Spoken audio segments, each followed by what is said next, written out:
সাধু সঙ্গ ব্যতীত, সাধু কৃপা ব্যতীত, মহতের অনুগ্রহ ব্যতীত ভগবান আপনার কাছে ধরা দেবে না। ইন্দ্রদুম্নের কাছে কেন এলেন? সাধু কৃপা, বৈষ্ণবের চরণ ধুলি আর ভগবত গুণ মহিমার জন্য। তিনি বিদ্যাপতিকে পাঠালেন। রাজা ইন্দ্রদুম্নের ভ্রাতা বিদ্যাপতি গিয়েছিলেন, আর বিদ্যাপতি গিয়ে সেই বিশ্বাবসু, সেই শবর জাতিদের সর্দার, সেখানে অনেক কষ্ট করে তার কন্যা ললিতার সাথে সম্পর্ক করে বলেছিলেন। একদিন বনে গিয়ে আর বনপ্রাণীর দ্বারা ক্ষতবিক্ষত হয়ে রক্তাক্ত হয়েছিলেন ইচ্ছা করে। কেন জানেন? আমি ইচ্ছা করে পড়ে থাকলে বিশ্বাবসুর মেয়ে ললিতার দৃষ্টি আমার উপর পড়বে। ললিতা ক্ষতবিক্ষত রক্তাক্ত ওই বিদ্যাপতিকে নিয়ে ঘরে বাবাকে বলেছিলেন, ইনি আগন্তুক অতিথি, বনে আক্রান্ত হয়েছেন, উনি সাহায্য প্রার্থী। বিশ্বাবসু আর ললিতা সেবা করতে করতে চিন্তা করতে পারেন বিদ্যাপতি ইন্দ্রদম্ন রাজার ভ্রাতা, সে প্রস্তাব দিল আমি ললিতাকে বিবাহ করতে চাই। একটাই উদ্দেশ্য আমার মনে হয়েছে, বিশ্বাবসুই এই নীল মাধবের সন্ধান জানে। কেন জানেন? উনি রাত জেগে দেখছেন চন্দন চর্চিত করে ভোরবেলা ফুলমালা তুলে উনি কোথায় চলে যান, আর যখন বেলা হলে ফিরে আসেন তখন ওনার অঙ্গের মধ্যে একটা দিব্য গন্ধ, একটা দিব্য জ্যোতি দেখতে পান। বিদ্যাপতি চিন্তা করলেন এই দিব্য গন্ধ নীল মাধব ছাড়া আর কোথা থেকে পান না, এনার কাছেই নীল মাধব আছে। ললিতাকে বিয়ে করলেন, সন্ধান পেলেন নীল মাধবের। চোখে পটি দিয়ে যেদিন নিয়ে গেলেন, বিশ্বাবসু বললেন আমি তোমার চোখে পটি নিয়ে যাব, কারণ নীল মাধব কোথায় এই স্থান তোমায় দেখাবো না। তুমি দেখতে চেয়েছো জামাতা পুত্র সম, তাই তোমাকে দেখাচ্ছি। নীল মাধব যদি তোমার হাতে পূজা নিতে চাই, আমার উত্তরাধিকারী রূপে তুমি পূজা করবে, কিন্তু তোমাকে স্থান আমি দেখাবো না। নীল মাধবকে দেখানোর জন্য পটি বেঁধে গিয়েছিলেন, আর উনি সরিষার দানা মাজায় বেঁধে নিয়েছিলেন ছিদ্র করে, যাতে পথরেখা সরিষার দানাতে বীজে বৃষ্টি পড়বে, অঙ্কুরিত হবে, ওই দেখেই উনি নীল মাধব নেবেন। নীল মাধব দেখার সাথে সাথে বিদ্যাপতির নয়নের অগোচর হয়ে গেছিল। বিশ্বাবসু খাওয়া ছেড়ে দিয়েছিল, ওই নীল মাধবই জগন্নাথ রূপে, তিনটি দারু ব্রহ্ম রূপে ভেসে এসে রাজাকে স্বপ্ন দেখিয়েছিলেন আমাকে প্রতিষ্ঠা করো। এ কথা আপনাদের জানা, আমি সময় নেব না, শুধু এইটুকু বলবো যেদিন বিগ্রহ প্রতিষ্ঠা হয় তার ইতিহাস অনেকখানি আপনারা জানেন। তো যেদিন প্রতিষ্ঠা হয় সেদিন জগন্নাথ প্রকট হয়েছিলেন। জগন্নাথ প্রকট হয়ে বলেছিলেন ইন্দ্রদম্ন একটা বর নাও। কি চাইতে হয় ভগবানের কাছে? ইন্দ্রদম্ন বললেন প্রভু দেবে, তুমি যদি বর দিতে চাও এই বর দাও, আমার বংশের উত্তরসূরি কেউ যেন বেঁচে না থাকে। পৃথিবীতে এমন বর কেউ চায়?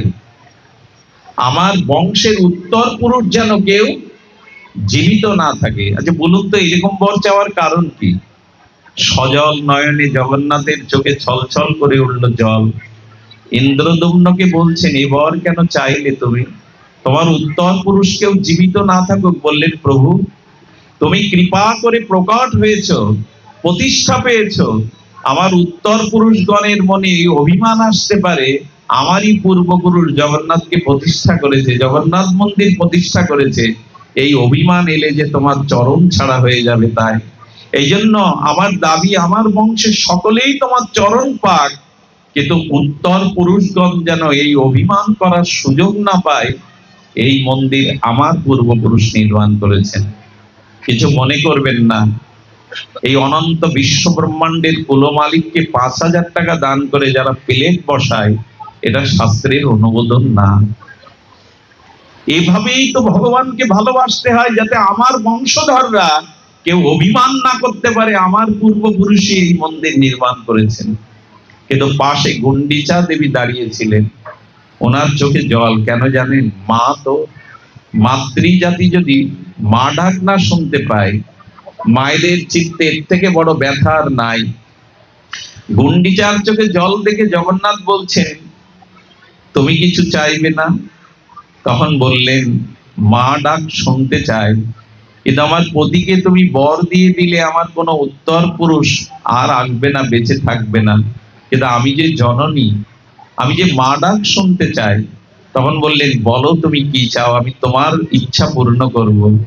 গুন্ডিচা দেবী হাত জোড় করে জগন্নাথকে বলেছিলেন, তবে তুমি আমার পুত্র হয়ে যাও জগন্নাথ, তুমি আমার পুত্র হয়ে যাও। জগন্নাথ গুন্ডিচাকে জড়িয়ে ধরেছিলেন, দাবি করলেন, মা আজ থেকে আমি তোমারই ভক্ত বৎসল বাৎসল্য বৎসল সন্তান রূপে। শুধু মুখে বলেননি, গুন্ডিচা দেবীর স্তন থেকে দুগ্ধ খরিত হয়ে কাপড়ে ভিজে গেল। জগন্নাথ সেই দুগ্ধ পান করে বলেছিলেন, মা আমি সারা বছর পূজা পাবো, কিন্তু বছরের কটা দিন আমি তোমার হাতে সেবা পেতে তোমার সন্তান হয়ে তোমার কাছে আসবো। এই গুন্ডিচাকেই মা বলে জগন্নাথ স্বীকার করে নিয়েছিলেন। এই জন্য জগন্নাথের অপর করুণা হলো যে তার কাছে যে যেভাবেই কিছু প্রার্থনা করে তিনি সেই প্রার্থনা মঞ্জুর করেন। আমি জগন্নাথের কথা বলতে বলতে এসে আমার দুটি লীলার কথা স্মরণে এলো। শাল বেগের কথা মনে আছে আপনাদের? শুনুন তাহলে। মোগল আমলে কালবেগ বলে মোগলদের এক সেনাপতি এক কুমারী, ব্রাহ্মণী কুমারীকে তুলে নিয়ে গেছিলেন। তখন পারিপার্শ্বিক অবস্থা এরকম ছিল, সেই ব্রাহ্মণ তনায়া সেই কুমারীকে জোর করে বিয়ে করে কালবেগ এই সেনাপতি মঙ্গলদের তার গর্ভে জন্ম নিয়েছিল শালবেগ। এই শালবেগ যখন গর্ভে, তখন জগন্নাথের ভক্ত রূপে এই ব্রাহ্মণ কুমারী, এই কুমারী গর্ভে থাকাকালীন সন্তানকে জয় জগন্নাথ এই নাম দিতেন। মায়েদেরকে অনুরোধ করি, মা এই দেখো সন্তান কি করে ভক্তি পথের গামী হয়। মাতৃশুদ্ধি না হলে সন্তান ভগবতমুখী হতে পারে না সহসা। এই জন্য যত যত ভক্ত এসেছে, ধ্রুব বলি প্রহ্লাদ বলি, সব মায়ের কারণে। এই জন্য গর্ভস্থ সন্তানে জগন্নাথের নাম উচ্চারণ করতে পারতেন না, মনে মনে গর্ভে হাত দিয়ে জয় জগন্নাথ এই হৃদয়ের ধ্বনিতে শোনাতেন। এই জন্য শালবেগ জন্ম থেকেই তার সংস্কারে জগন্নাথ চিত্তে বসে গিয়েছিল। শালবেগ কিশোরের রূপ নিয়েছে, ধীরে ধীরে শশীকলার ন্যায় বাড়তে বাড়তে, আর যখন বাবা থাকতো না, অর্থাৎ কালবেগ থাকতো না, তখন মায়ের আঁচলে বসে জগন্নাথের লীলা শুনত। এই লীলা শুনতে শুনতে যেদিন রথযাত্রা, সেদিন শালবেগ বলছেন মাকে, মা রথযাত্রায় সবাই যাচ্ছে, অনুমতি দাও না। বলেন, তোর বাবা তোকে প্রাণদণ্ড দিয়ে দেবে, মস্তক ছেদন করে দেবে। জগন্নাথের নাম এতটা বছর আমি হৃদয়ে লুকিয়ে রেখেছি, তোকে গর্ভে থাকতে জগন্নাথের নাম শুনিয়েছি, তুই যেতে পারবি না। তোর পিতা শুনলে তোর মস্তক ছেদন করে নেবে। নিষ্ঠুর সে বড়, এক কাজ কর, ঘরে দরজা দিয়ে আজ তোর ভক্তবৎসল জগন্নাথকে স্মরণ কর। জগন্নাথের কৃপা এখান থেকেই হবে। একবার তুই জগন্নাথকে স্মরণ কর। সেদিন রথযাত্রার পুত পাবন তিথি, সেই পাবন তিথিতে আর শালবেগ দরজা দিয়ে প্রার্থনা করছে। প্রার্থনাটা বড় মধুর। পারো না তুমি, হে জগন্নাথ, তুমি পারো না? তুমি যেমন গজেন্দ্রকে কুমিরের হাত থেকে রক্ষা করে স্বরূপধামে নিয়েছিলে, তেমনি সব বাধাকে পেরিয়ে তুমি পারো না জগন্নাথ আমাকে তোমার রথযাত্রায় নিতে সঙ্গী করতে? এই প্রার্থনা যখন নিবেদন করে চলেছেন, জয় রাধে, জগন্নাথের হৃদয়ে পৌঁছে গেল সেই শালবেগের প্রার্থনা। আপনারা শুনলে অবাক হবেন। পান্ডাদের নির্দেশ করলেন, চলে যাও, পালকি নিয়ে, সেনা নিয়ে শালবেগকে আমার কাছে নিয়ে এসো। যদি তার পিতা বাধা হয়ে দাঁড়ায়, শত্রুকে বিনাশ করবার জন্য সেনা নিয়ে যাও। গজপতিকে নির্দেশ দিলেন, শালবেগকে আনলেন। শালবেগ যখন দাঁড়িয়ে আছে মন্দিরে যাওয়ার জন্য, সে নিজেকে হীন মনে করে যেতে পারছে না। আচ্ছা, সব ভগবানের হস্ত, মহাপ্রভু নিতাই চাঁদের হস্ত উপরে, জগন্নাথের হাতটা কোন দিকে? সোজা। এর কারণ কি জানেন? কাউকে যখন বুকে আলিঙ্গন করবার জন্য আহ্বান করতে হয়, তখন হাতটা এইভাবেই বাড়িয়ে দিতে হয়। জগন্নাথ এত ভক্তবৎসল, শালবেগকে হাত বাড়িয়ে ডাকছে, না আয়, বুকে আয়। আয় বুকে আয়, আমি তোর জন্যই প্রতীক্ষা করছি। শালবেগ লুকিয়ে পড়লেন। জগন্নাথ বুকে নিয়ে আলিঙ্গন করে চোখের জলে ভিজিয়ে দিলেন। এই দূর থেকে যে একবার তাকে স্মরণ নেয়, জগন্নাথ তাকে বুকে নেওয়ার জন্য আজও এভাবে হাত বাড়িয়েছেন। দেখবেন জগন্নাথের হাতটা উপরে নয়, এইভাবে বাড়িয়েছেন, বুকে এসো। এমন ভক্ত বৎসল, এমন কৃপালু ছিল জগন্নাথ। এই মাধুর্য মূরতি, এই মাধুর্যের চরম পরিণতি জগন্নাথ তার বিচিত্র বৈভব দেখবেন হাত বাড়িয়ে আছেন। শুধু কি তাই, মনে পড়ে জগন্নাথের লীলার সেই মহিমা। এক বুড়িমা চেয়েছিলেন জগন্নাথ ধামে গিয়ে রথের রশি ধরবেন। বুড়িমা যখন পথে উঠেছেন, সবার কাছে বলতে পারো লীলাচল কোন দিকে? 3 মাস আগে বেরিয়েছেন পায়ে হেঁটে। তো সবাই যখন হাত পাতা দেখে কেউ বলছেন ভিক্ষা চাইছো, নাও ভিক্ষা। বলে ভিক্ষা না বাবা, বলে দাও জগন্নাথ ধাম কোন দিকে। 1 সপ্তাহ বাকি আছে রথে। বুড়িমা পড়ে আছে প্রায় 50 কিলোমিটার দূরে। রৌদ্রে বৃষ্টিতে খোদায় কাতর হয়ে বুড়িমা এক গৃহীর, আর তিনি ছেচের কাছে দাঁড়িয়ে জড়গ্রস্ত বুড়িমা, জয় জগন্নাথ, জয় জগন্নাথ, এ জন্মে আর হলো না তোমায় দেখা। রতবনি তোমার দর্শন বুঝি এ জন্মে হলো না। সেই আটটিতে উৎকণ্ঠায় বুড়িমা জপ করে চলেছে। 1 সপ্তাহ পড়ে রয়েছে, কেউ তো তাকে সাথে নেওয়ার নেই। রথযাত্রার পূর্ণ পাবন তিথিতে জগন্নাথকে রথে তোলা হলো, কিন্তু রথ আর চলে না। এমন লীলা প্রায় হামেশাই জগন্নাথ করে থাকেন। গজপতি পাণ্ডাদের তিনি আদেশ দিলেন, আমার বুড়িমা যদি রথের রশি না ধরে আমি চলবো না, যাও তাকে পালকিতে করে নিয়ে এসো। ভাবা যায়, কোনো স্বীকৃতি নাই, শুধু ব্যাকুল হয়েছিলেন জগন্নাথকে দর্শন করবে বলে। পাণ্ডারা পূজা অর্চন করে বুড়িমাকে পবিত্র বস্ত্র পরিয়ে পালকিতে করে আনলেন। রথের রশি ধরে বললেন, এত দয়া, এই অনন্ত কোটি জীবের মধ্যে আমার মতো কিরমিকিট ক্ষুদ্র জীব পড়ে আছে ধুলায়, তুমি তাকে টেনে নিয়েছো জগন্নাথ। এই প্রেমে যেই রশিতে হাত দিয়েছেন, জগন্নাথ ধ্বনিতে রথ আবার চলতে লাগলো। এই তো জগন্নাথ, তার কৃপা অবারিত দ্বার, কারোর জন্যই তার দ্বার রুদ্ধ নয়। পরিশেষে এইটুকু বলি, মাধব দাস বাবাজিকে যেরূপ কৃপা করেছিলেন জগন্নাথ, বড় বিস্ময়কর। এই মাধব দাস বাবাজিকে যেরূপ কৃপা করেছিলেন জগন্নাথ, এটি বড় বিস্ময়কর। মাধব দাস পুরীতে গিয়ে সমুদ্র তটে 3 দিন ধরে জগন্নাথের গুণকীর্তন করছেন। 3 দিন তার মুখে আহারও নাই। আপনারা জানেন, আজও প্রথা আছে, নিশীতে লক্ষ্মী দেবী সোনার থালে জগন্নাথকেই ভোগ লাগান। সেই সোনার থালের প্রথা আজও আছে। বিচিত্র বৈভব জগন্নাথের সেবায়, লীলা চলে উৎকলে। তো লক্ষ্মী দেবী যখন প্রসাদের থালা সাজিয়ে জগন্নাথের সম্মুখে দিয়েছেন, জগন্নাথ ওটা পাচ্ছেন না, এবং জগন্নাথের চোখে সেদিন জল। লক্ষ্মী দেবী নিবেদন করছেন, প্রভু এমন দৃশ্য আমি কখনো দেখিনি, এমন দৃশ্য আমার চোখে পড়েনি, কাঁদছো কার জন্য? প্রভু আপনার চোখে সহসা জল কেন, আপনি বলুন। বলো, তাকিয়ে দেখো আমার মাধবের দিকে। জগন্নাথ জগন্নাথ বলে 3টে দিন না খেয়ে পড়ে আছে, মুখে কিছু দেয়নি। লক্ষ্মী তুমি নিজে যাও, মাথায় করে এই প্রসাদ আজকে তুমি আমার মাধবকে দিয়ে এসো। এই হলো জগন্নাথ।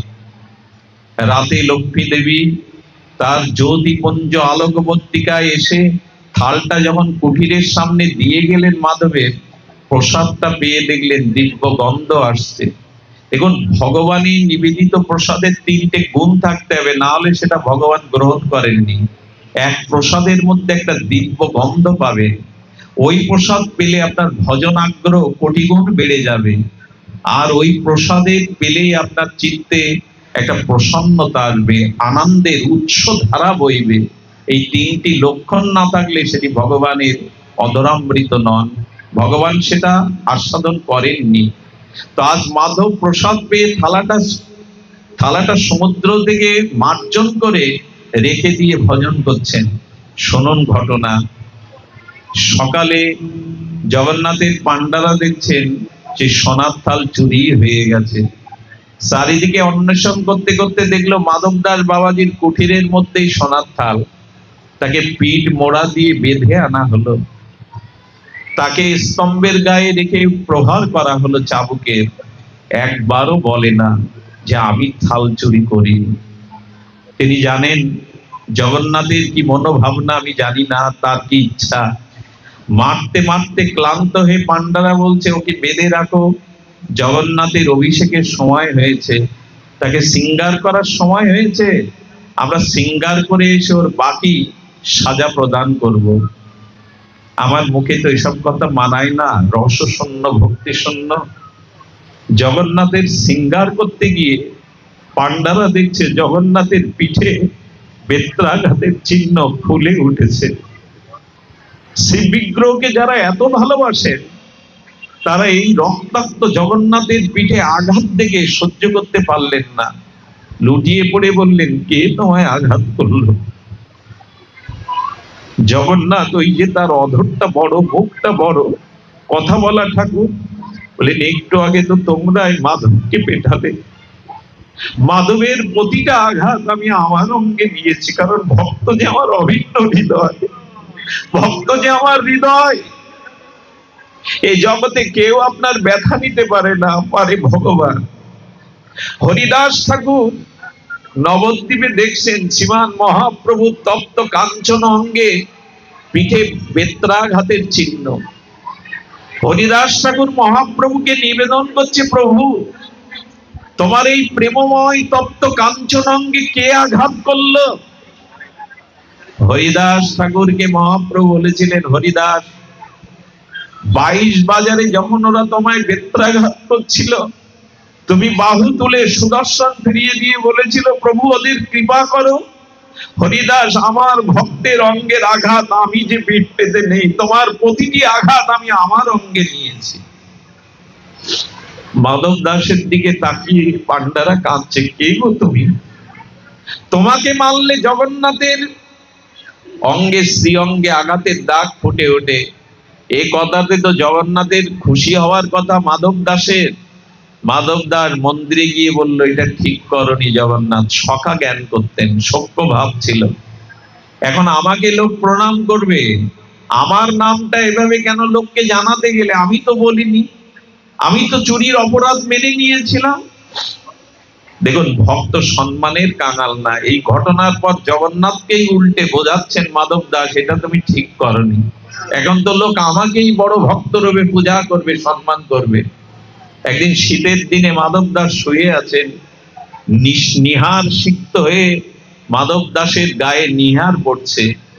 জগন্নাথ মন্দির থেকে বেরিয়ে নিজের অঙ্গের বস্ত্রটা মাধব দাসের অঙ্গে ঢেকে দিয়েছিলেন। এই হলো আমার জগন্নাথ। জগন্নাথের মহিমা কি বলবো। উত্তর প্রদেশে করমা বাই বলে জগন্নাথের একজন ভক্ত ছিল। কি নাম বললাম? করমা বাই। করমা বাই একবার দেখেছিলেন পুরীতে ভোগরাগ হতে একটু বিলম্ব হয়, তাই বুড়িমা মনে করেছিল জগন্নাথের সকালে ক্ষুধা লাগে, ও তো সন্তান। বাৎসল্য প্রেমে বুড়িমা মনে করেছে সকালে উঠেই তো সন্তানরা ক্ষুধায় কাতর হয়, আমি আজ থেকে বাড়িতে আমার জগন্নাথের জন্য খিচুড়ি ভোগ লাগাবো। স্নান না, মালা না, তিলক না, অন্য কোনো সদাচারের বালাই নেই, শুধু বাৎসল্যে এই রতিতে করমাবাই খিচুড়ি রেঁধে জগন্নাথকে ডাকতেন। আর জগন্নাথ শিশু সুলভে বাৎসল্য প্রেমে সন্তান হয়ে খিচুড়ি খেয়ে যেত। এ গল্প নয়, উপন্যাস নয়, জগন্নাথের অপর করুণার লীলা। এই বুড়িমা যেদিন রাঁধতে দেরি করতেন, জগন্নাথ দুয়ারে এসে বলছে তাড়াতাড়ি করো মা, তাড়াতাড়ি করো মা। এর থেকে ওর নাম হয় করমা। এই তাড়াতাড়ি করমা আর খিচুড়ি খেতে জগন্নাথ নিজেই চলে আসতেন। এক সাধু এসে দেখছেন ওনার স্নান না, তিলক না, মালা না, নববস্ত্র না, উনি জগন্নাথকে ভোগ লাগাচ্ছেন আর খাও খাও বলছেন। বুড়িমাকে সতর্ক করে দিয়ে বলল, সাধু এভাবে জগন্নাথ ভোগ নেয় না, স্নান করো, তিলক মালা নাও। বুড়িমা পরের দিন করতে গিয়ে জগন্নাথ দেরি থেকে ফিরে গেল। সেই দিনই পান্ডাদের বললেন ওই সাধুকে গিয়ে বলে এসো আমি জগন্নাথ বলেছি সন্তানকে খাওয়ানোর জন্য মায়ের তিলক মালা নেওয়া লাগে না, স্নান করে না, ও তো আমার মা, করো মা। মন্ত্রতন্ত্র না জানলে ও হৃদয়ে আমার জন্য বাৎসল্য প্রীতি আছে, নিয়ম সব জায়গার জন্য নয়। জগন্নাথের মন্দিরে সেবাও বড়, শুধু যে বৈদিক আচারে সেবা না, ভালোবেসে সেবা। ভালোবেসে তাকে যে যেরূপ সেবা দেয় তিনি তা গ্রহণ করেন। করমাবাইয়ের খিচুড়ি খেতে খেতে একদিন জগন্নাথ দেখলেন করমাবাই নিত্যলীলায় গমন করলো। সে বলবার ভাষা আমার মুখে নেই। করমাবাই যেদিন নিত্যলোকে গমন করলো, জগন্নাথের মন্দির খুলে পাণ্ডারা দেখলো দারু ব্রহ্ম নয়, জগন্নাথ বিন্দু বিন্দু অশ্রু জলে বুক ভাসিয়ে কাঁদছেন। ভক্তরা প্রশ্ন করেছিল, কাঁদছো কেন ঠাকুর? বললো, আমার মা নিত্যলোকে চলে গেছে, আমার করমাবাইয়ের খিচুড়ি আমি আর পাবো না, আমাকে সেদে সেদে এমন করে খাওয়াবে না বলো তো, আমি কার কাছে যাব এই খিচুড়ি প্রসাদ নিতে? আমার করমাবাই নিত্যলোক চলে গেছে। অনন্ত বৃষ্য ব্রহ্মাণ্ডের কুলমালিক একজন ভক্তের জন্য কাঁদছেন জগন্নাথ। এত বড় কৃপা ভক্তবৎসল স্বরূপদার। সেই দিন থেকে জগন্নাথ মন্দিরে বালভোগে খিচুড়ির প্রচলন হয় এবং সেই খিচুড়ি পোড়াটা করমাবাইয়ের নামই দেয়া হয়।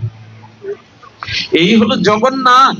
পৃথিবীতে যে ঘটনা অন্য কোন ভগবান ঘটাননি, সম্ভব নাই, মাধব দাসের জন্য সেই ঘটনা করেছিলেন জগন্নাথ। কি করেছিলেন জানেন?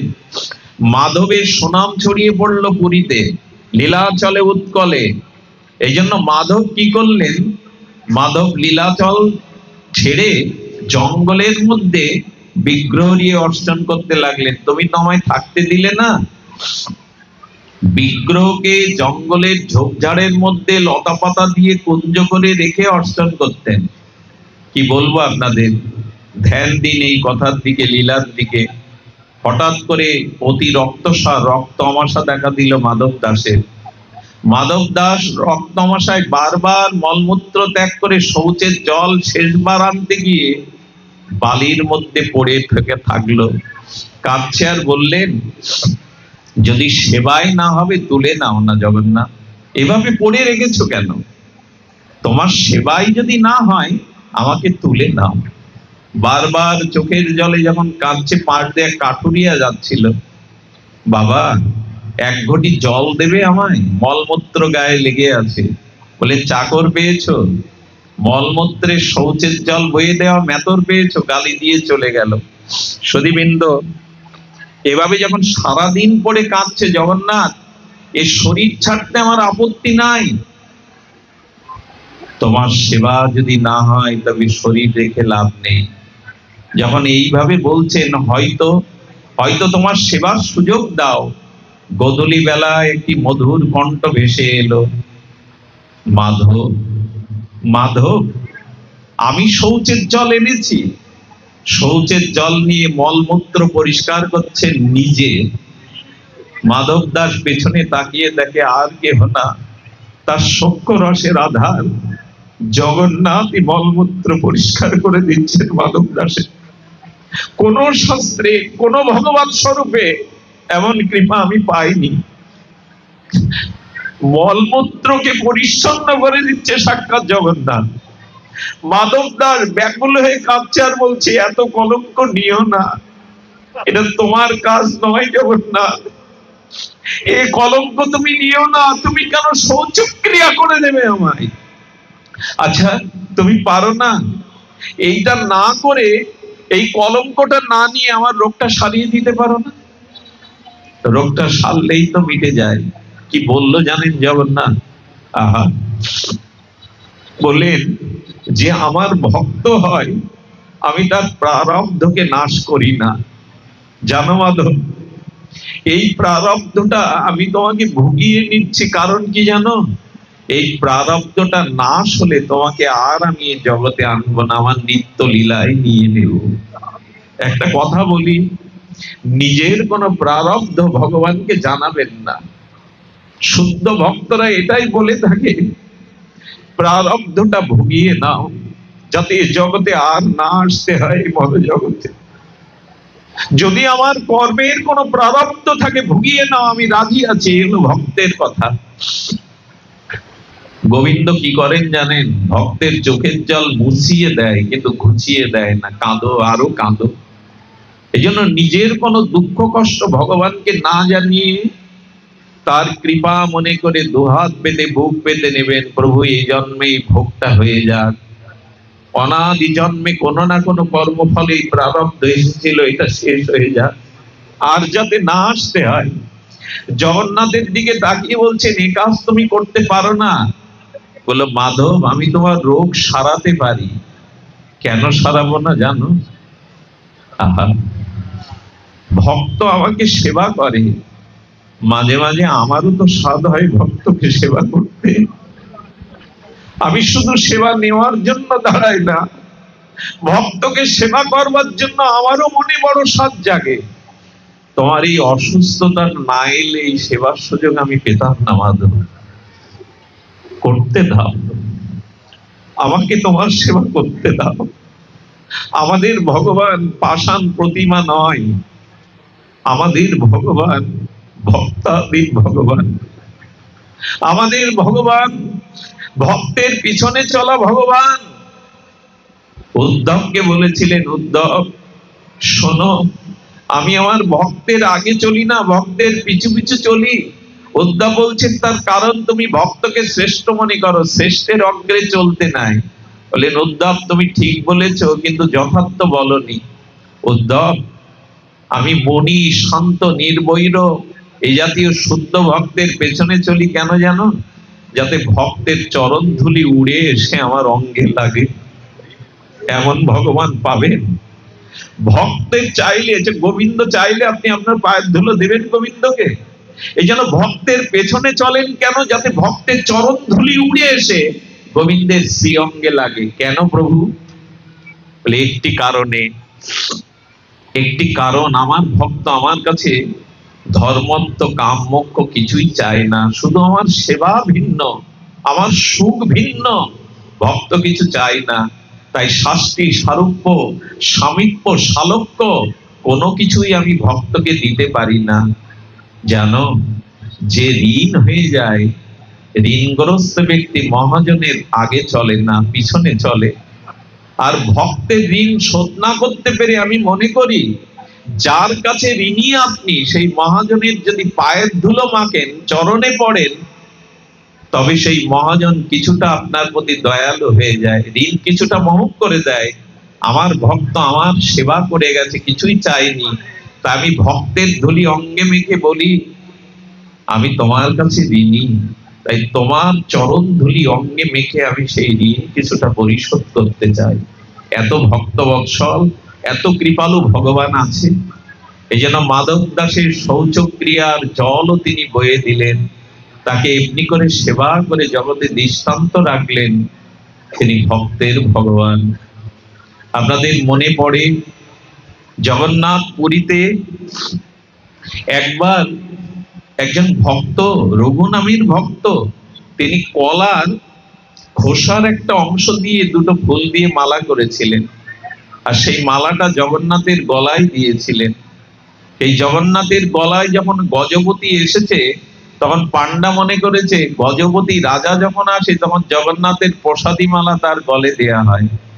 যেই গলে দিয়েছেন, রাজা মালাটা নিয়ে বাড়িতে এসে দেখে ওতে একটা চুল আছে। আচ্ছা, জগন্নাথের মস্তকে চুল আছে কি, কেশ আছে কি? কেশ নাই।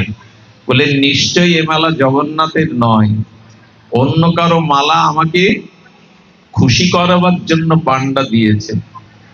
পান্ডাকে গিয়ে তখন বলছে, তুমি সত্য করে বলো, এই মালা, এতে এতে চুল আছে, জগন্নাথের তো কেশ নাই, কেশ সিঙ্গার নাই, এই মালাতে চুল আছে মানে এটা অন্য কারো মালা। উনি সকালে চিন্তা করলেন তাকে ডেকে জবাব চাইবেন।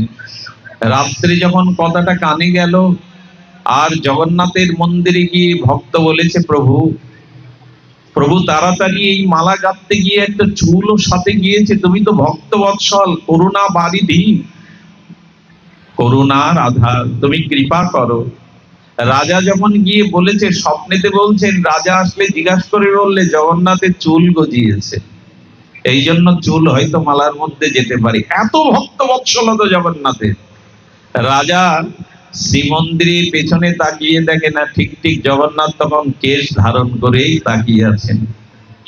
উনি এটা নকল কিনা দেখতে গিয়ে একটা চুল ধরে টান দিয়েছিলেন, সঙ্গে সঙ্গে জগন্নাথের মস্তক থেকে বিন্দু বিন্দু রক্তক্ষরণ হয়েছিল। এই হলো জগন্নাথ। ভক্তকে তিনি এত ভালোবাসেন, ভক্তের জন্য কেশও ধারণ করেন, ভক্তের জন্য তিনি তার শ্রীঅঙ্গ থেকে বিন্দু, প্রেম ছাড়া তো ওই অঙ্গে কিছু নাই, তবু রক্তক্ষরিত হয়ে গেছিলেন। এক পানওয়ালা পান বিক্রি করত লীলাচল জগন্নাথ মন্দিরের সম্মুখে। খুব ভালো করে শুনুন, এটাই আমার বিশ্রাম কথা। সেই পান বিক্রি করতে করতে অনেকদিন চোখের জলে জানাতো, আমার এই পান যদি তোমার সেবায় একদিন লাগতো জগন্নাথ, কিছু তো দেওয়ার নেই।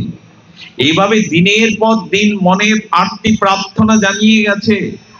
একদিন শ্রীমন্দির থেকে জগন্নাথ বলদেব দুটো কিশোরের মূর্তি নিয়ে সেই ঝোপঝাড়ে থাকা, সেই পেপার টানানো, কাপড় দিয়ে টানানো ঝুপড়ির মধ্যে এসে ডাকছে, ও বাবা ওঠো না। দুই কিশোরের কণ্ঠস্বর শুনে পানওয়ালা উঠে বলছে, কে তোমরা? বলে, আমাদের পরিচয় পরে হবে, দুটো পান দাও না সেজে আমাদের। ওদের কণ্ঠ এত মধুর, ওদের রূপের জ্যোতি এত, বাবাজি কোনো যুক্তি তর্ক আর চিন্তা না করে পান সেজে দিলেন। 3 দিন ধরে এসে রাত্রে পান পেয়ে যান জগন্নাথ বলদেব। এদিকে পান্ডা দেখছেন জগন্নাথের দন্তমার্জন করায়, সামনে দর্পণ রেখে নিম খড়িকা দিয়ে দন্তমার্জন করতে গিয়ে দেখে জগন্নাথের বলদেবের গাল লাল রাঙা।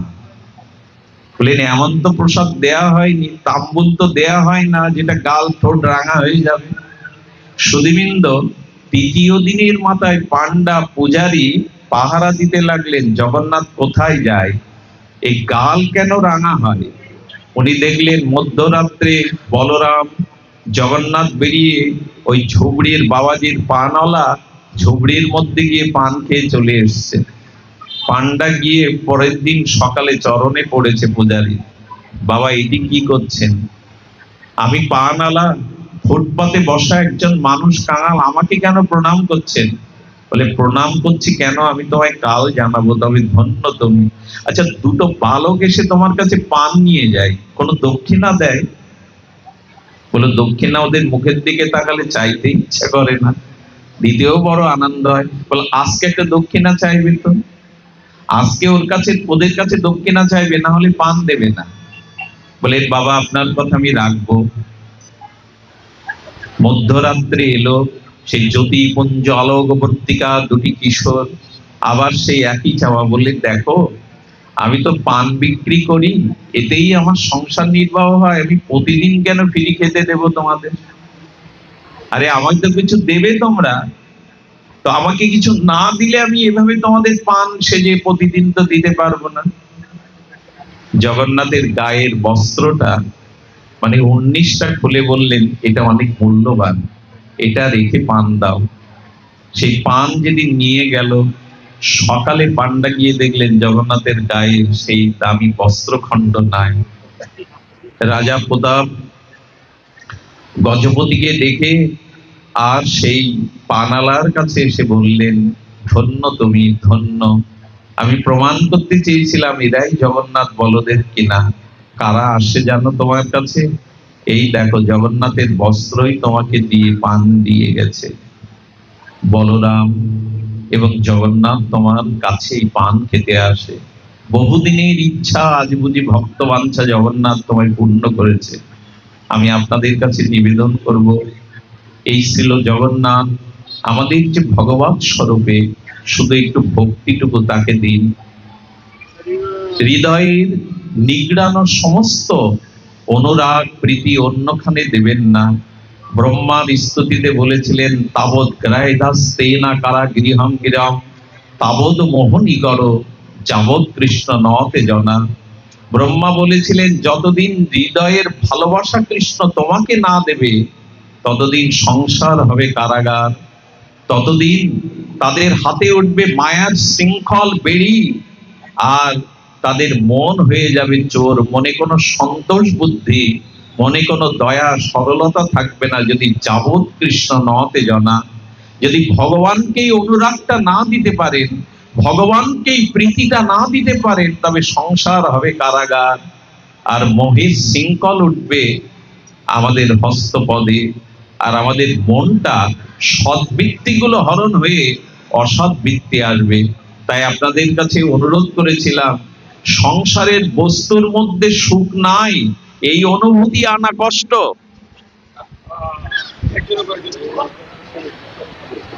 জয় শ্রী রাধে। আপনার প্রীতি ভালোবাসাটা একবার দিয়ে দিন, একবার অন্তত অনুরোধ করি এই ব্যাসপীঠ থেকে, ভালোবাসা যে কোনো জায়গায় দিবেন না। ভালোবাসা অনেক উন্নত, এই অনুরাগ প্রীতি ভালোবাসা একমাত্র তার চরণে দিন। ওখান থেকে যেটা প্রসাদ হয়ে আসবে এটা সংসারকে দিয়ে দিন। আর তাকে বঞ্চিত করে ভালোবাসা যদি অন্যকে দেন, তখন কারাগার হয়ে যাবে সংসার।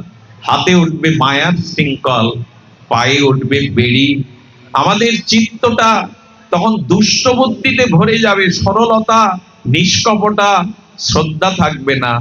তাই আজ এই শুভক্ষণে, এই মাহেন্দ্রক্ষণে, এই ভগবত নিকেতনের শ্রীমন্দির অঙ্গনে আপনাদের চরণে একটাই নিবেদন, আসুন এই জীবদ্দশায় আর জন্ম পাই কিনা জানি না, যে কটা দিন বাকি আছে জীবন, যেন অনুরাগ ভালোবাসা ভগবানকে অর্পণ করতে পারি, ভগবানের অপার সৌন্দর্য মাধুর্যে নিজেকে যেন অর্পণ করতে পারি।